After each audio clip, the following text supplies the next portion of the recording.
everyone, welcome back to clusterbmilkshake. I am your host, along with support puppet, Mr. Chicken. Yes, we need to think of a new opening, maybe. I don't know. All right, today we're going to talk about no amount of eggshell walking will heal your relationship. Now, if your partner is demonstrating low empathy, your emotional needs are never going to get met. I know that you have to, fill out a relationship, and over time, you need to be aware of specific patterns. So if they're always arguing with you over your feelings, and you're not overly emotional, and this is just regular, everyday baloney, they don't give a fuck. They don't care. All right? If they're not going to try to even logically see your perspective, and try to talk through it, maybe. And I don't think that this is a red flag, but when somebody is trying to let you know what their intent was, because we're not mind readers, we don't understand. It's just, if that becomes an excuse all the fucking time, then it's like, I mean, everybody does have an excuse for the way that they act, but if they're not trying to correct, just be a little bit more caring,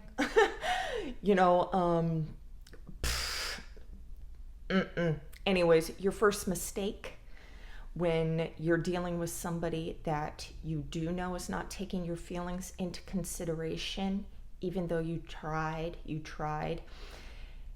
you're going to be sending blocks of text. One thing that I see a lot on social media, because people love to send screenshots. What does he mean? What does she mean? Why? And you see the blocks of text with just one little reply. Blocks of text with one little reply. Stop it. Please knock that shit off. They don't care. They do not care. I don't care. If as soon as I see the first criticism, I'm not reading anymore. I'm not reading it anymore. You think I want to be berated and belittled and be like, oh, I love you harder now. Thank you for telling me that I'm failing in the relationship. Thanks. No. Nagging is another one. So you get tired of trying to explain yourself. So now you're going to just come straight out and start nagging about your person's lack of give a shit. This is just going to make them either attack you for being critical.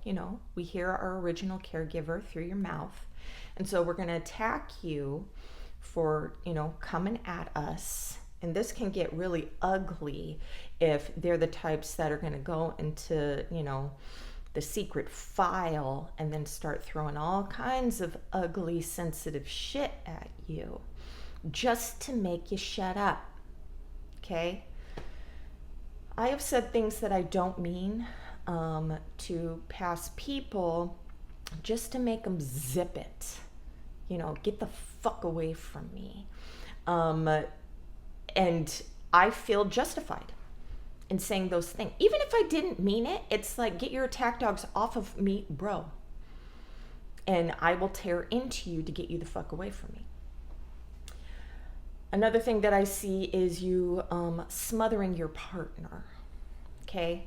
You're trying to love them harder or give them more affection. Now, this is that thing where it's like, how people, love languages. If you don't ask what your partner's love language is, you're going to come right into the relationship giving your love language. Okay? So if like my love language was acts of service. So I'm acts of servicing all over, my people. But acts of service wasn't one of my people's things. It was physical touch. So you really have to know, and usually a dismissive avoidant or a narcissistic person, it ain't physical touch. All right. So you getting all up in their a-hole is going to make them clench up their booty cheeks and push you the back fuck out. Okay? Get away from me. Get away from me. All right. Now, when you realize this, you are going to start people pleasing. This is when you're going to acts of service, like even harder, or you're going to want to change. I think I wrote this down further, but you're going to try to morph into the perfect person for your partner. Okay? This is, you walking on eggshells within yourself.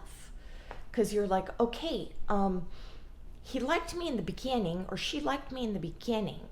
Now remember, that was just a character. That was not real. It's not you. We're just idealizing, this character. You're a mirror. Okay. I want to get all this love and attention and admiration back from my mirror. So I'm going to give you all the love and attention and everything that you are. Okay? And this is where, love bombing gets disgustingly just overdone. All right? The more love bombing somebody does, the more attention they want, the more love, the more fucking empty this motherfucker is. So be aware of that shit. Be like, yeah, I know I'm bomb. Thank you. Thanks. But when they're trying to push, and watch out for them turning into a parental figure. Like, you need me for this validation that's missing in you. Notice if you are missing something inside of you, and that you're just, and you start fucking labeling that soulmate shit. Dude. I had Borderline Flavor fucking try to throw a soulmate on me, and I'm like, I don't believe in soulmate stuff, and he fucking raged on me. I'm like, no, you're not putting soul. It doesn't matter. I don't care how much you rage. You're not going to make me change my mind and believe in that bullshit. No, it's not happening. Fuck. All right. Anyway. Giving them more space, but feeling unloved yourself. That's because you're very anxious. You're getting very anxious. Giving people space is very healthy. That's good. You shouldn't be all up in each other's, fucking shit all the time. They should have space enough to miss you. They should have space enough to do whatever the fuck they want. I'm not saying like shady shit, but even if they just want to sit and fucking scroll on fucking, social media all day, whatever. They want to have their own space, but it's the reaction from you. You're going to start becoming more insecure. And, they're going to get all fucking needy and shit. Let me know when you want to fucking hang out. But it's not, let's make a date for a future event for us to do. Even if it's just Netflix and chill, let's make a date for the future for us to do something together. Yeah. Instead of being like, I'm going to manipulate you through guilt. Let me know. Please don't do that. Don't do that. And if you don't like, if you're a type of person that wants to have, and if you have kids and you want to do family things together, or if you do want somebody who actually is, a healthy individual, Do not take breadcrumbing in your relationship. People get busy, I see, like 1 week. But if they're always busy for the rest of their fucking lives, forever, then they're too busy for a relationship. A relationship is, connection. It's not booty calls. It's not, when I'm feeling lonely, I'll fucking give you a call. No. And if somebody is not able to bring that type of attention to the table, everybody's like, oh, can you bring money? Can you bring cooking skills? Can you to the table? How about attention? How about attention? And hopefully it's positive attention, right? All right. So you can't control our anger or splits, okay? We're projecting core wounds from childhood. You can't stop that. You can't. Walk on eggshells all you want. There are minefields up in this bitch that we are unawareingly just fucking doing cartwheels and shit over, and and then we're projecting it out on you. It's your fault I feel this way. It's your fault I feel this way about myself. It's your fault that I'm unhappy. It's your fault I'm bored. It's your fault that I can't have a career. It's your fault. It's your fault. It's your fault. Anyway, so yeah, you can't stop that. They have to be aware of their own projections. They have to be aware that they're dredging this shit up from the past. They have to understand that, if my partner is being a shit sandwich to me, I believe, that I need to ask questions. That was a huge problem for me, because I just attack. I don't fucking ask. I accuse. Yeah. Whatever. I'm not gonna fucking shame myself for it. I'm not gonna. All right. Again, no amount of love, care, or understanding is gonna fill that void. No. Not even the toxic original caregiver. Because the original caregiver is still toxic. They're still toxic. You go back to the original caregiver. You tried to get love, support, and understanding. I already tried this. You tried to get them not to be critical and shit all over you. It's not happening. It's not happening. They can't even fill that fucking void. I had to strip all of my feelings and emotions and become a total fucking nothing just so I could survive in childhood. And they still do not possess the food, the emotional food for my starving inner child. They don't have it. They don't have it. Yes, I know we have to do this for ourselves. Zip it. All right. You can't become their therapist. This goes along with the zip it part, okay? You cannot. I had one woman comment that, yeah, I was his therapist and everything. That's a no. That's not attractive. I was his therapist. I was his therapist. I was saying that I have all the answers for you, Mr. Broken. I am perfect in every way. Sunshine and roses. Here's some books. Here's a video. Here, let me tell you how you need to treat me. Broken little kid. Fuck, don't. All right. Now, your compassion is beautiful, but will fall on deaf ears, trigger a negative response. You will be devalued. You will be pushed further away until you are discarded. discarded. And then you guys are going to be like, they discarded me for nothing. It came out of nowhere. No, it didn't. No, it didn't. So go back in that timeline and be like, what did I fucking do to push this person away? Now, there's nothing that you could have done to stop the cycle, okay, from happening, because a narcissistic person does not believe in love. Love is abuse. Real love is a lie. It's like, what is this fucking foreign garbage that you're trying to stuff down my throat? And not only are you giving it where I think that, you know, there's strings attached, I can't give it back, so now I feel even more like shit. You think that you're fucking better than me, so I gotta get the fuck away from you. Also, a lot of us, we can't deal with you just giving this shit freely. And you do show us later that no, there are strings attached. I'm gonna do this much for you, Narcy, and you better meet my level, or I'm gonna rip you down. I'm gonna rip you down. I'm gonna rip you down. I'm gonna try to fucking guilt you. We don't like being guilted.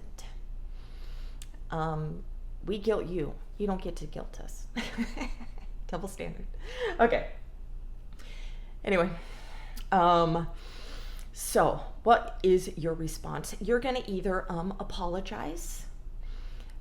You believe you're at fault, and we believe this too. Okay. Darker personalities is gonna love your suffering. They're gonna love it. Yes. Beg for my forgiveness, peasant. Beg. That is not a good situation to be in, because you're just gonna continuously be messed with just for their entertainment until you get so fed up that you leave. Okay? There's disordered people out there that want you to leave them, and if you stay, it's your fucking fault. All right?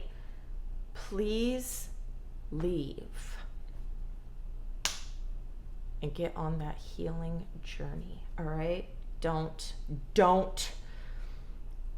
I know that your own childhood wounds wants you to stay and beg for this person's validation. Don't. It's not happening. It's not happening. And if they know your weaknesses, they will be used against you. They will. They're gonna. Okay? I've had this happen to me. All right. Next, you will split the narcissist black. You hate that we can't love you the way you deserve. You want to be idealized again. All right? These are narcissistic traits that you have now adapted. Okay? Adopted, you know, maladapted. You've made this part of who you are now. Splitting. Those are your own childhood wounds coming out. This is what narcissists do. Entitlement.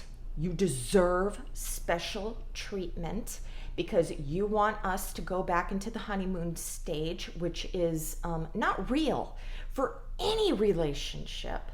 You know, it's just the intermittent reinforcement that you're getting through a relationship with a narcissistic person that only turns dark and abusive in the end. And you're like, can you just treat me nice? Can't you treat me nice? Can't you just not be mentally ill? No. Being idealized, that's your own grandiosity. Okay? You want to be put back on a pedestal. How about put yourself on a pedestal? Okay? Everything that was mirrored at you were your traits that you already have. A person who mirrors you during a toxic love bomb event, they're just, spicing it up. They're just heightening it. you know? But be like, you know what? I'm going to take that love bomb shit. Thank you. Thank you. I'm going to take what you said and I'm going to fucking put it in my bag of self-worth. That's what I'm going to do. Yeah. Because when, I go back and I would read over things that my partners were saying that were so fucking great and grand about me, I'm looking at them, and I'm not looking at them as manipulation or a love bombing thing, or even it just being the honeymoon stage. I'm looking at this and I'm like, yes, I was fucking caring. I was understanding. I was trying to be really good, without manipulating. I was trying to be a good partner. So yes, I am taking that with me and I'm putting it in my goodie bag of fucking, my self-esteem. Thank you, thank you, thank you. Yes, I am. So try that too. So you can't change to become a narcissist's perfect partner because there isn't one. Okay? What we believe in the beginning of the relationship is, you're going to complete us in some way. You are perfect. Now, there's no such thing as perfect. And when flaws start to come out in you, we're going to be upset because you're supposed to be this perfect character. This is my play. Okay? This is theater.